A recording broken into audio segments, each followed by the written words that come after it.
Bismillahirrahmanirrahim. Saya ni Muhammad Fazrul Hakimi bin Ismail 22099976, merupakan seorang pelajar dari Akademi Pengajian Islam jurusan Syariah Contemporary Study. Pada hari ini saya akan mengadakan temu bual untuk kajian saya yang bertajuk Tawarruk dalam Produk Pembiayaan Perumahan menurut Perspektif Maqasid Analisis di Maybank Islamic Berhad, bersama saya seorang informan, Encik Haikal bin Aiman, yang memegang jawatan sebagai pengurus bahagian syariah di Maybank Islamic Berhad bertarikh 20 Januari pada pukul 10 pagi.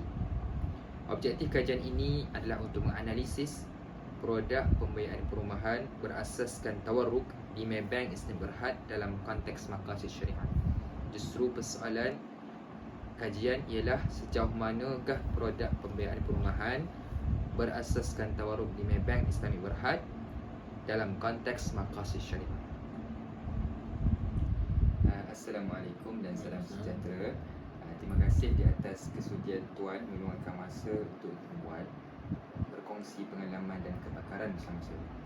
Untuk makluman Tuan, saya dalam proses membina model untuk menganalisis tawarruk dalam produk pembiayaan perumahan di Maybank Islamic Berhad menurut perspektif maqasid syariah. Pertemuan ini merupakan sebahagian daripada proses tersebut.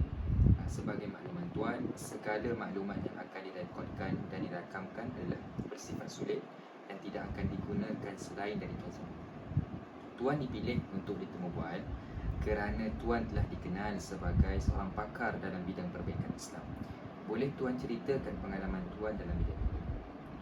Okay, saya terima kasih atas peluang yang diberi. Okay, terbakan saya adalah graduan dalam bidang perbaikan Islam dan saya telah pun menyumbang kepada industri ini selama beberapa tahun. Dari tahun 2015 hingga kini, saya diberi tanggungjawab sebagai pengurus bahagian syariah di Maybank Islamic yang melibatkan pemantauan dan pemastian bahawa operasi perbankan kami, khususnya produk berasaskan tawarruk, sentiasa selaras dengan prinsip-prinsip syariah. Terima kasih Tuan di atas perkongsian pengalaman Tuan dalam bidang ini. Dari pandangan Tuan tentang produk pembiayaan perumahan berasaskan tawarruk di Maybank Islamic Berhad, adakah terdapat elemen tertentu dalam pelaksanaan produk ini yang menurut Tuan memberikan sumbangan positif kepada pencapaian maqasid syariah? Okay, jadi sebenarnya produk pembiayaan perumahan berasaskan tawarruk di Maybank Islamic Berhad adalah produk yang baru digunakan. Jadi saya melihat bahawa pelaksanaan produk ini sudah tentu diarahkan untuk memastikan pemantauan yang ketat lah kepada piawaian syariah, khususnya maqasid syariah. Jadi sebagai contoh, modus operandi tawarruk yang digunakan dalam produk pembiayaan perumahan telah dirancang untuk memenuhi aspek keadilan dan keterusan dalam semua sudut lah, baik pelanggan maupun pihak bank itu sendiri. Setelah kita membincangkan tentang kesesuaian produk ini dengan prinsip maqasid syariah, mari kita fokus kepada pengalaman pengguna itu sendiri. Bagaimana Tuan melihat respon dan pengalaman pelanggan terhadap produk ini, khususnya dalam konteks pematuhan dan pelaksanaan maqasid syariah? Okey, jadi untuk pengetahuan, pengalaman pelanggan adalah merupakan aspek yang penting lah untuk produk kami. Jadi kami terus memperbaiki proses kami berdasarkan maklum balas pelanggan, dan secara keseluruhannya reaksi positif pelanggan terhadap produk pembiayaan perumahan ini mencerminkan pemahaman yang baiklah mengenai nilai-nilai syariah serta kejelasan dalam perkhidmatan kami. Pada tahun 2022 menunjukkan peningkatan permohonan pembiayaan perumahan berasaskan tawarruk di Maybank sebanyak 40% berbanding tahun sebelumnya. Seterusnya, mari kita beralih kepada persoalan yang penting dalam kajian ini, iaitu berkaitan isu dan cabaran. Adakah terdapat isu atau cabaran tertentu dalam pelaksanaan produk pembiayaan perumahan berasaskan tawarruk di Maybank Islamic Berhad yang memerlukan pemerhatian lebih lanjut bagi memastikan pematuhan penuh terhadap prinsip maqasid syariah? Okey, walau bagaimanapun kami pihak Maybank Islamic Berhad sedar bahawa terdapat pelbagai isu yang perlu dihadapi.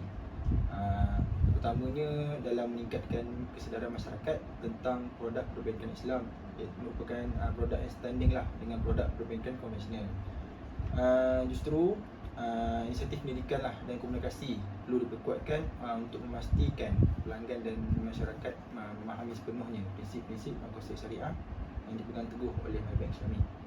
Okay, selain itu, aspek perkembangan sektor perbankan yang semakin dinamik menjadi cabaran yang perlu kami atasilah dengan lebih cermat, iaitu pematuhan terhadap nilai syariah memerlukan pemahaman dan pelaksanaan yang teliti dalam setiap aspek produk, termasuk proses perundingan dan penentuan syarat-syarat pembiayaan agar memenuhi keperluan masyarakat semasa. Jadi sebagai konklusi inilah, kami di Maybank Islami telah meningkatkan usaha memperbaiki prosedur operasi kami untuk memastikan pematuhan penuh terhadap prinsip-prinsip makasih syariah dalam setiap langkah perkhidmatan kami. Okay, sebelum kita mengakhiri permobulan ini, adakah terdapat perkara yang tuan terlepas pandang tetapi penting untuk disampaikan dalam konteks produk pembiayaan perumahan berasaskan tawaruk di Maybank Islami Berhad? Jadi saya sebagai pengurus bahagian syariah di Maybank Islami ingin menekankanlah bahawa kami di pihak Maybank Islami berusaha untuk terus memperbaiki produk dan perkhidmatan kami agar selari dengan nilai-nilai maqasid syariah. Jadi terima kasih juga kepada Encik Nik atas peluang ini untuk berkongsi pandangan dan terus memperbaiki perkhidmatan kami. Akhir sekali, untuk makluman tuan, tujuan kajian ini adalah untuk menganalisis tawaruk dalam produk pembiayaan perumahan dalam konteks maqasid syariah. Justru maklumat yang tuan berikan sangatlah berguna dalam kajian untuk menjawab persoalan dan objektif kajian ini. Saya ingin merakamkan ucapan ribuan terima kasih di atas kerjasama dan kesudian pihak tuan untuk menyumbangkan pandangan dalam temubual ini. Penglibatan tuan sangat dihargai dan bernilai untuk menjelaskan aspek-aspek penting dalam pemahaman produk pembiayaan perumahan berasaskan tawaruk dalam konteks maqasid syariah. Terima kasih sekali lagi dan atas masa dan usaha tuan.